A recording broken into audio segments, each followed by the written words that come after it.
Responding to a comment on one of our videos, today we're going to talk about the difference between Canada's oil sands and WTI. When we talk about tar sands or Canada's oil sands and WTI, we're not just comparing two types of crude oil. We're comparing two completely different economic models.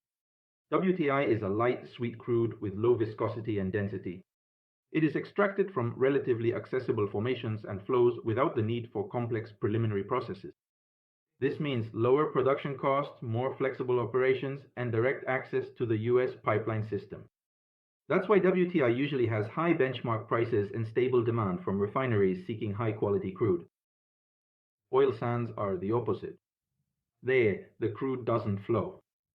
It's a thick bitumen, almost solid at room temperature, which requires huge capital investments, that is capex, and a lot of energy to be extracted.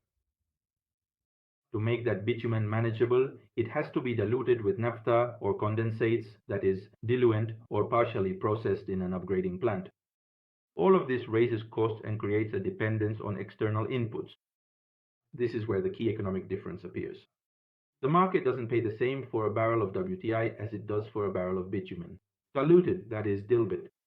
That's why dilbit always trades at a discount compared to WTI. For example, if WTI is at $80, an Alberta dilbit might trade between $55 and $60. And that gap is no coincidence. It reflects the additional cost that refineries incur to process it. The higher sulfur content, its lower yield in valuable products, and the long transportation distances to export markets. On top of that, there are logistical factors. Canada relies on major pipelines, like the Kingston or Enbridge, and any congestion or maintenance can widen the discount. When there are bottlenecks, the differential widens. WTI Western Canadian Select, in other words WCS, spreads even further apart.